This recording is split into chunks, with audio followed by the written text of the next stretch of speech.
معزز مہمان خطیب اہل سنت، خطیب نکتہ دان، عظیم مذہبی سکالر حضرت مولانا علامہ شاہ نواز فاروقی صاحب دامت برکات العالیہ کی خدمت میں مؤدبانہ گزارش ہے کہ وہ تشریف لائیں اور اپنے ارشادات عالیہ سے ہم سب کو مستفیض فرمائیں۔ الحمدللہ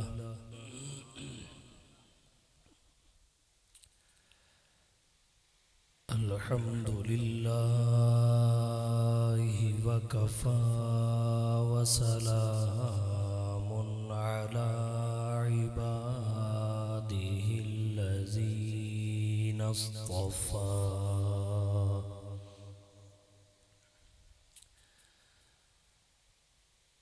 اما بعد فاعوذ باللہ من الشیطان الرجیم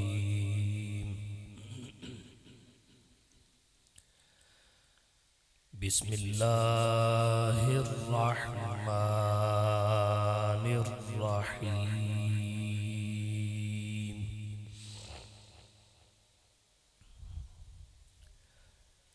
قل یا ایہا الناس انی رسول اللہ الیکم جمیعا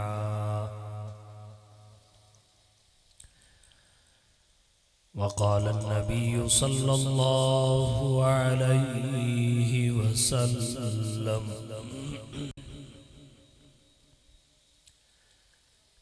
ان الرسالة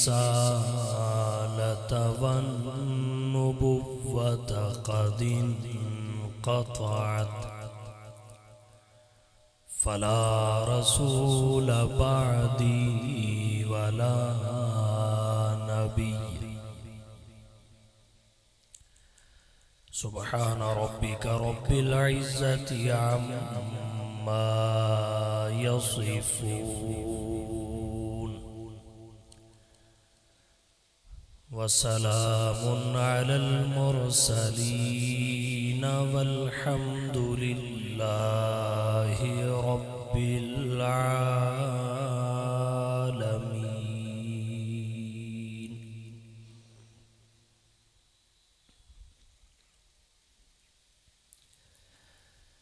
میں نے اس ذات پہ کہنے کی جسارت کی ہے،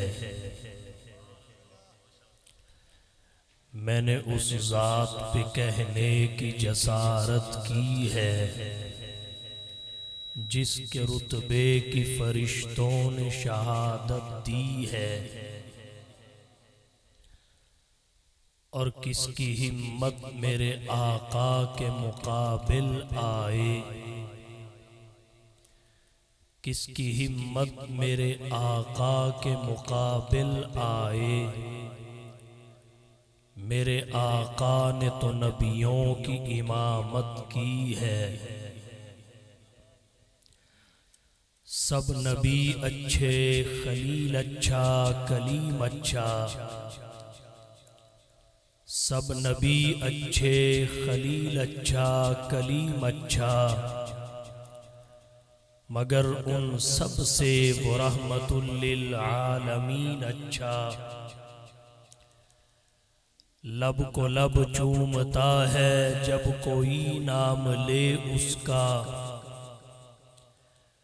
لب کو لب چومتا ہے جب کوئی نام لے اس کا، نام میں اس کے یہ دو مرتبہ میم اچھا۔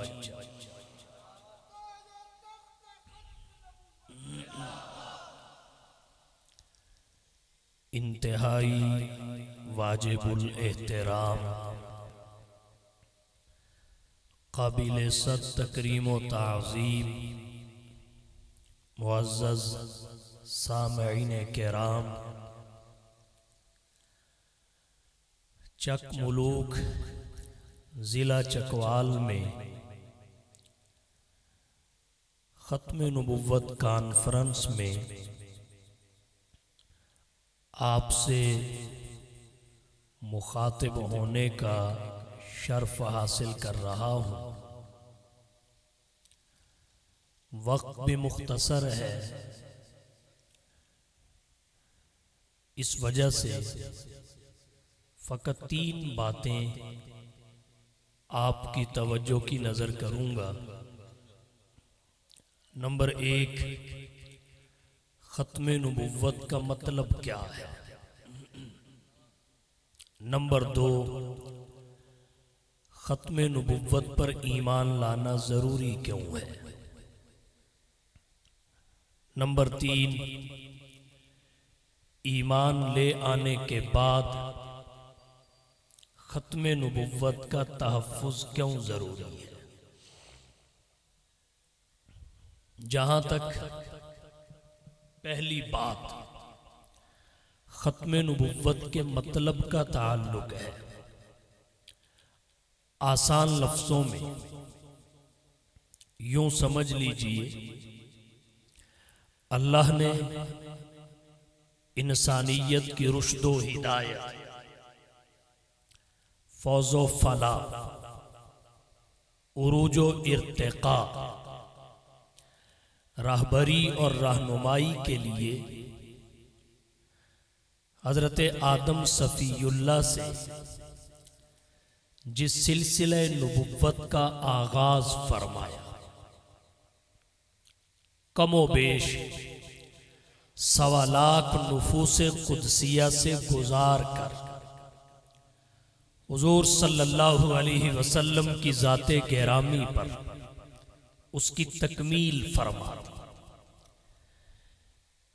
نبوت کی اس تکمیل کو ختم نبوت کہا جاتا ہے۔ حضور صلی اللہ علیہ وسلم بغیر کسی تعویل اور تخصیص کے اللہ کے آخری نبی ہیں۔ آپ کے بعد قیامت تو آئے گی، نبی پیدا نہیں ہوگا۔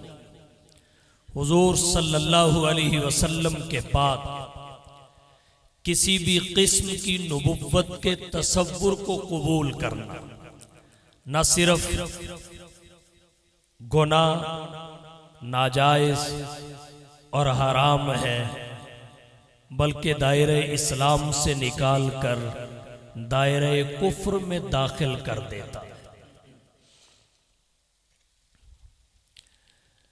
رہی دوسری بات، ختم نبوت پر ایمان لانا کیوں ضروری ہے؟ ایک سادی سی وجہ ہے، ختم نبوت کا تعلق فقط مسائل سے نہیں ہے، عقائد سے بھی۔ ختم نبوت فقط مسئلہ نہیں ہے، اجماعی عقیدہ ہے۔ جس طرح دیگر عقائد پر ایمان لانا ضروری ہے، حضور صلی اللہ علیہ وسلم کی ختم نبوت پر بھی ایمان لانا لازمی اور ضروری ہے۔ اگر اس پر ایمان نہ ہو تو پھر کیا ہو؟ شخصی طور پر کوئی بھی شخص اپنے آپ کو مسلمان ثابت نہیں کر سکے۔ اپنے ایمان کے اس بات کے لیے ختم نبوت پر ایمان ضروری ہے، کیونکہ ختم نبوت قرآن کریم کی درجنوں نصوص، حضور کی سینکڑوں احادیث اور امت کے اجماع سے ثابت ہے، اور ان کا انکار کر کے نہ کوئی شخص دائرہ اسلام میں رہ سکتا ہے، نہ ہی مسلک اہل سنت والجماعت میں رہ سکتا ہے۔ اس لیے کہ ختم نبوت مذہب کا مدار بھی ہے، مسلک کا مدار بھی ہے۔ ایمان کے لیے اپنے آپ کو مومن اور مسلم بنانے کے لیے حضور کی ختم نبوت پر ایمان لانا ضروری ہے۔ جیسے توحید کے بغیر کوئی شخص مسلمان نہیں، عقیدہ رسالت کے بغیر کوئی شخص مسلمان نہیں، عقیدہ آخرت کے بغیر کوئی شخص مسلمان نہیں، عقیدہ ختم نبوت کے بغیر بھی مسلمان نہیں ہو سکتا۔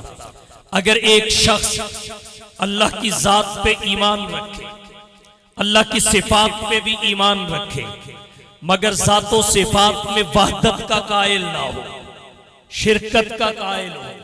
جیسے یہ شخص ذات و صفات الہی پر ایمان لا کر بھی مسلمان، مومن اور موحد نہیں بنتا، ایسے ہی اگر کوئی شخص حضور کی نبوت اور رسالت پہ ایمان لائے، حتیٰ کہ آپ کی افضلیت پر بھی ایمان لائے مگر آپ کی ختم نبوت پہ ایمان نہ لائے، یہ بھی مومن اور مسلم نہیں ہو سکتا۔ جیسے مومن اور موحد بننے کے لیے فقط اللہ کی ذات و صفات پر ہی ایمان لانا کافی نہیں ہے، بلکہ ذات و صفات میں اللہ کی وحدت پر ایمان لانا ضروری ہے۔ ایسے ہی مومن اور مسلمان بننے کے لیے، نبی کی امت اجابت میں آنے کے لیے حضور کی نبوت و رسالت اور افضلیت پہ ہی ایمان ضروری نہیں ہے، بلکہ آپ کی ختم نبوت پر بھی ایمان لانا ضروری ہے۔ تو اس وجہ سے حضور صلی اللہ علیہ وسلم کی ختم نبوت پر ایمان لانا سب کے لیے لازمی اور ضروری ہے، کیونکہ اگر ختم نبوت پہ ایمان نہیں، بھلے آپ کی نبوت رسالت پہ ایمان ہے، ختم نبوت پہ ایمان نہیں، بھلے آپ کی افضلیت پہ ایمان ہے، یہ شخص مومن قرار نہیں پاتا۔ اور دوسری وجہ کیا ہے؟ حضور کی ختم نبوت پر ایمان لانا اس وجہ سے بھی ضروری ہے کہ اگر ایمان نہیں حضور کی ختم نبوت پر تو نبوت محمدی کی عظمت کا انکار لازم آئے گا۔ آپ کہیں گے کیسے؟ اللہ نے حضور کی نبوت کو کئی عظمتوں سے نوازا ہے، آپ کی نبوت نوع نبوت کا اعلیٰ فرد ہے۔ جیسے آپ کی نبوت کی ایک عظمت یہ ہے کہ آپ کی نبوت ذاتی ہے، دیگر انبیاء کی نبوت محمدی کے طفیل ہیں۔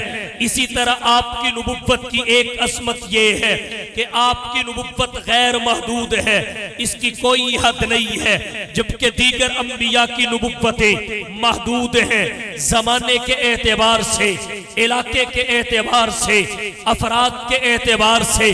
قرآن کہتا ہے وَإِلَى مَدْيَنَ أَخَاهُمْ شُعَيْبًا، حضرت شعیب علیہ السلام اہل مدین کے نبی ہیں۔ وَإِلَى ثَمُودَ أَخَاهُمْ صَالِحًا، حضرت صالح علیہ السلام قوم سمود کے نبی ہیں۔ وَإِلَى عَادٍ أَخَاهُمْ هُودًا، حضرت ہود علیہ السلام قوم عاد کے نبی ہیں۔ لَقَدْ أَرْسَلْنَا نُوحًا إِلَى قَوْمِهِ، حضرت نوح علیہ السلام فقط اپنی قوم کے نبی ہیں۔ نتیجہ کیا ہے؟ ہر نبی کی نبوت محدود ہے، زمانے کے اعتبار سے بھی، علاقے کے اعتبار سے بھی، افراد کے اعتبار سے بھی۔ فقط حضور کی ذات گرامی ہے جس کی نبوت غیر محدود ہے ہر اعتبار سے، اور محدود کے مقابلہ میں غیر محدود کی عظمت زیادہ ہوتی ہے۔ اچھائی میں غیر محدود سے اعلیٰ اور بالا ہوتا ہے۔ یہی وجہ ہے اللہ نے قرآن کریم میں فرمایا قل، حبیب کہہ دیجئے، یا ایہا الناس، اے روئے زمین کے انسانوں، یا ایہا الناس، اے پوری انسانی برادری، انی رسول اللہ الیکم جمیعا، میں تم سب کی جانب اللہ کا رسول بن کے آیا ہوں۔ اس آیت کریمہ میں لفظ الناس اس وجہ سے آیا کہ آپ کی تعلیمات کا مکلف انسان ہے، وگرنہ آپ کی نبوت کا دائرہ کیا ہے؟ اللہ قرآن میں کہتے ہیں وَمَا أَرْسَلْنَاكَ إِلَّا رَحْمَةً لِلْعَالَمِينَ، جس کا نتیجہ یہ ہے کہ آپ فقط انسانات کے نبی نہیں ہیں، بلکہ آپ جہاں پہ انسانات کے نبی، وہی جنات کے نبی، حیوانات کے نبی، نباتات کے نبی، جمادات کے نبی، حشرات کے نبی، زمین کی پستی کے نبی، آسمان کی بلندی کے نبی، زمین و زمان کے نبی، کون و مکان کے نبی، بر و بحر کے نبی، شمس و قمر کے نبی، لوح و قلم کے نبی، شجر و حجر کے نبی، خشک و تر کے نبی، شام و سحر کے نبی، سورج کی حرارت کے نبی، جان چاند کی برودت کے نبی، ستاروں کی کہکشاؤں کے نبی، گلستانوں کے سبزوں کے نبی، سمندروں کی چولانیوں کے نبی، دریاؤں کی روانیوں کے نبی، چٹانوں کی مضبوطیوں کے نبی، اور کہنا چاہوں گا ذرے اور صحرا کے نبی، قطرے اور دریا کے نبی، باقی فقط نبی، آپ نبیوں کے بھی نبی، باقی فقط رسول، آپ رسولوں کے بھی رسول، باقی فقط پیغمبر، آپ پیغمبروں کے بھی پیغمبر، باقیوں کی نبوت تو پھیلی، آپ کی نبوت ذاتی، باقیوں کی نبوت محدود، آپ کی نبوت غیر محدود، باقیوں کی فقط نبوت، آپ کی ساتھ ختم نبوت، باقیوں کی امت، آپ کی خیر الامت، باقیوں کے پاس اللہ کی کتاب، آپ کے پاس اللہ کا کلام، باقیوں کا کلمہ امتوں نے پڑھا، خاتم الانبیاء کا کلمہ نبوتوں نے پڑھا، باقیوں نے امامت امتوں کی کروائی، خاتم الانبیاء نے امامت نبوتوں کی کروائی، باقیوں کے پاس فقط شفاعت کا اعزاز، خاتم الانبیاء کے پاس شفاعت کبریٰ و عظمیٰ کا تاج، دیگر انبیاء کا معراج امتحان کی صورت میں، خاتم الانبیاء کا معراج انعام کی صورت میں، دیگر انبیاء کا معراج بھی فرش زمین پہ، محمد کا معراج بھی عرش بری۔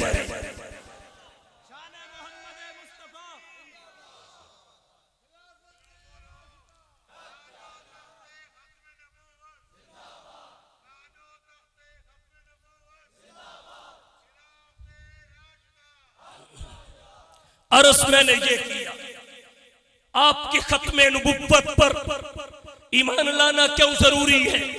اس وجہ سے کہ عظمت نبوت محمدی کا تقاضا ہے کہ ختم نبوت مصطفیٰ پر ایمان لایا جائے۔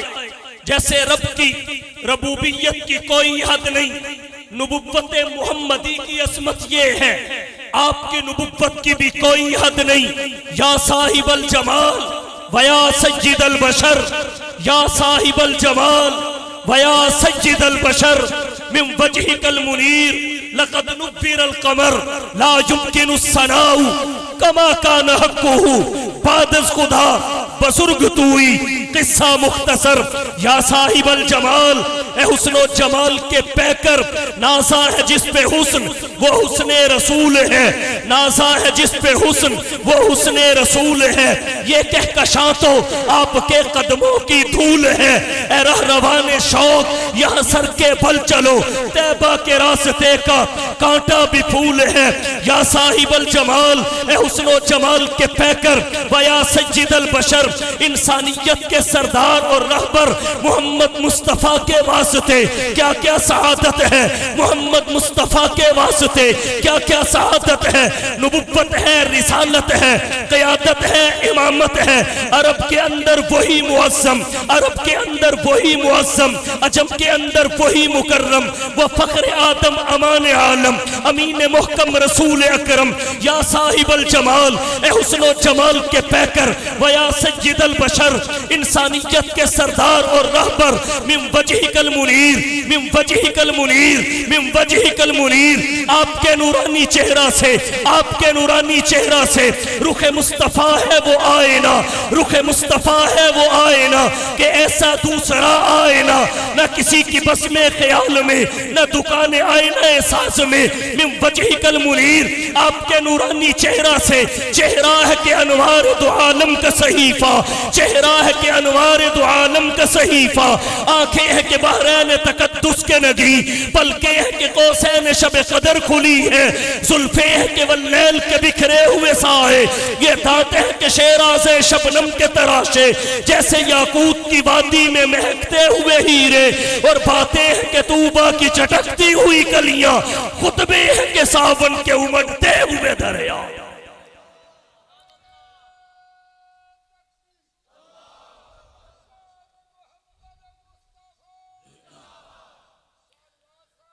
من وجہک المنیر، آپ کے نورانی چہرہ سے، آپ کے نورانی چہرہ سے لقد نبر القمر، چاند کو نورانیت بخشی گئی، چاند کو چاند سے تشبیہ دینا یہ بھی کوئی انصاف ہے، چاند سے تشبیہ دینا یہ بھی کوئی انصاف ہے۔ چاند کے منہ پہ چھائیاں، آقا کا چہرہ صاف ہے، من وجہکل منیر، آپ کے نورانی چہرہ سے لقد نفیر القمر، چاند کو نورانیت بخشی گئی، لا یمکن الثناء کما کان حقہ، آپ کی تعریف و ثنا کا حق ادا کرنا ممکن ہی نہیں، کسی کے بس میں نہیں، دسترس میں نہیں۔ حضرت حسان بن ثابت رضی اللہ تعالی عنہ کہتے ہیں ما ان مدحت محمدن بمقالتی، ما ان مدحت محمدن بمقالتی ولیکن مدحت مقالتی بمحمدی۔ اگر کسی نے حضور کے مدح میں 40,000 اشعار کا قصیدہ بھی لکھ دیا تو بے بسی کا اعتراف کھلے بندوں کیا کہ تھکی ہے فکر رسا مدح باقی ہے، تھکی ہے فکر رسا مدح باقی ہے، قلم ہے آپ لاپا مدح باقی ہے، ورق تمام ہوا مدح باقی ہے، تمام عمر لکھا مدح باقی ہے، لا یمکن الثناء کما کان حقہ، آپ کی تعریف و ثنا کا حق ادا کرنا ممکن ہی نہیں، کسی کے بس میں نہیں، دسترس میں نہیں۔ شاعر نے ایک بات کہہ کے اس عنوان کو لپیٹ دیا، بعد از خدا بزرگ توئی، قصہ مختصر، رب ذوالجلال کے بعد سب سے بلند و برتر آپ کی ذات گرامی ہے، وہ رب ہے، آپ شاہ عرب ہے، وہ خدا ہے، آپ مصطفیٰ ہے، وہ اللہ کے لیے قرآن الحمدللہ رب العالمین کہتا ہے، رسول اللہ کے لیے وما ارسلناک الا رحمۃ للعالمین کہتا ہے،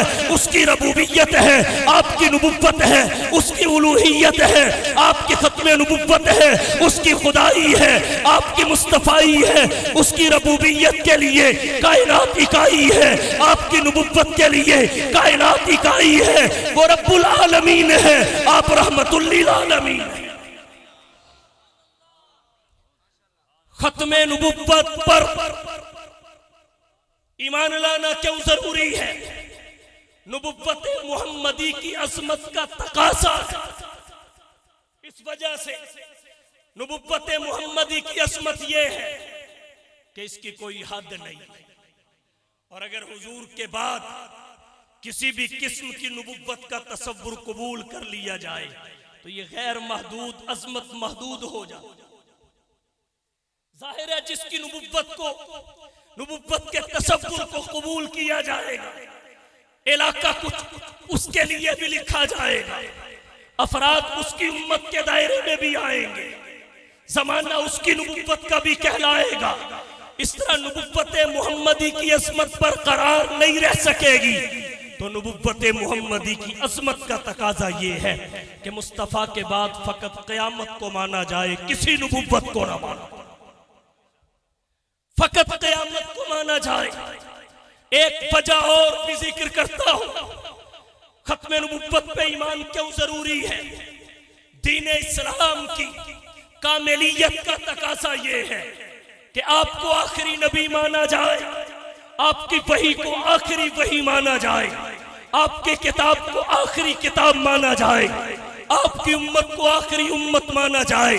اللہ نے قرآن میں فرمایا الیوم اکملت لکم دینکم واتممت علیکم نعمتی ورضیت لکم الاسلام دینا۔ اللہ نے تکمیل دین کا سورۃ المائدہ 6 پارے میں اعلان فرما دیا۔ اب حضور کے بعد اگر کسی کی نبوت کے تصور کو قبول کیا جائے، دین اسلام کی کاملیت کو چیلنج ہو جائے گا، دین اسلام میں ترمیم کی گنجائش پیدا ہو جائے گی۔ اس لیے دین اسلام کی کاملیت کا تقاضا ہے فقط مصطفیٰ کی نبوت پہ ہی نہیں، افضلیت پہ ہی نہیں، بلکہ ساتھ ختم نبوت پہ بھی ایمان لایا جائے۔ ایک وجہ اور ذکر کرتا ہوں، توجہ۔ حضور صلی اللہ علیہ وسلم صحابہ کرام میں سے بعض افراد سے آیت استخلاف، اللہ نے خلافت کا وعدہ فرمایا، وعد اللہ الذین آمنوا منکم وعملوا الصالحات لیستخلفنہم فی الارض کما استخلف الذین من قبلہم ولیمکنن لہم دینہم الذی ارتضی لہم ولیبدلنہم من بعد خوفہم امنا۔ آیت استخلاف میں خلافت کا وعدہ کیا، حضور کے بعد اجرائے خلافت کا تصور پیش کیا۔ اگر ختم نبوت پہ ایمان نہ ہو تو اللہ نے جو قرآن میں وعدہ کیا اجرائے خلافت کا تصور پیش کیا، اس کے بعد خلفائے راشدین کو اللہ نے ہر ایک کی باری پر بالترتیب خلافت عطا کی، یہ ساری کی ساری حقیقت غلط ثابت ہو جاتی ہے۔ حضور صلی اللہ علیہ وسلم کے بعد آیت استخلاف کی صداقت، اللہ کے وعدے کا ایفا اور تکمیل، اجرائے خلافت کے تصور کو بدیہی اور تصدیق بنانے کے لیے ضروری ہے۔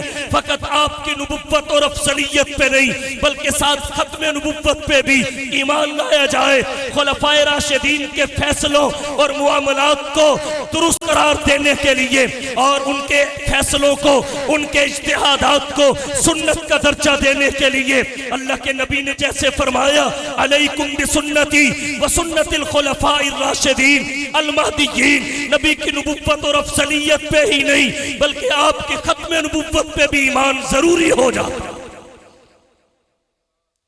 ختم نبوت پہ ایمان لانا کیوں ضروری ہے؟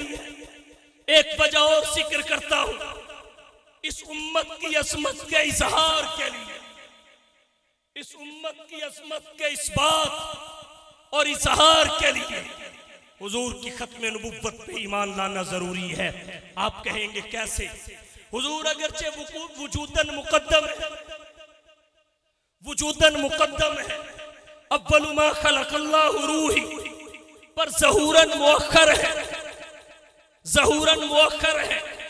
حضور صلی اللہ علیہ وسلم سلسلہ نبوت کے آخری فرد ہیں جو دنیا میں تشریف لائے۔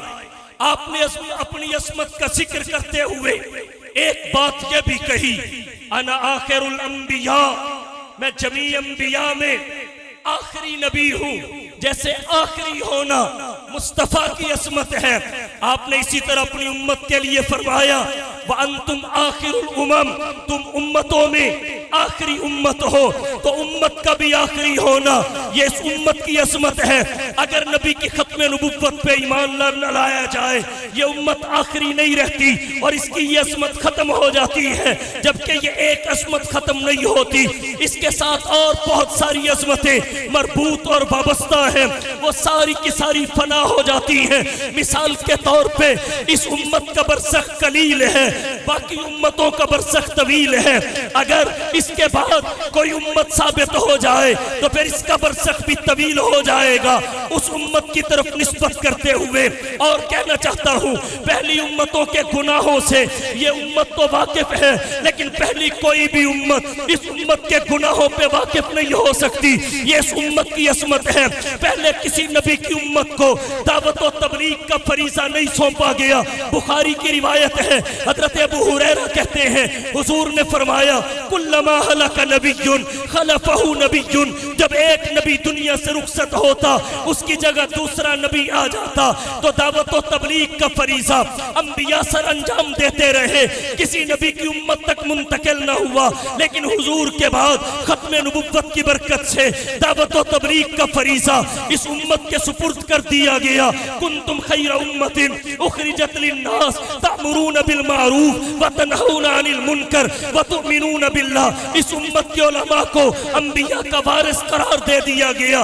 العلماء ورثۃ الانبیاء، یہ اس امت کی عظمتیں ہیں اور یہ ساری بندی ہوئی ہیں ختم نبوت پہ ایمان کے ساتھ۔ اگر ختم نبوت پہ ایمان ہے تو عظمتیں ہیں، اگر ختم نبوت پہ ایمان نہیں تو امت کی یہ ساری عظمتیں فنا ہو جاتی ہیں۔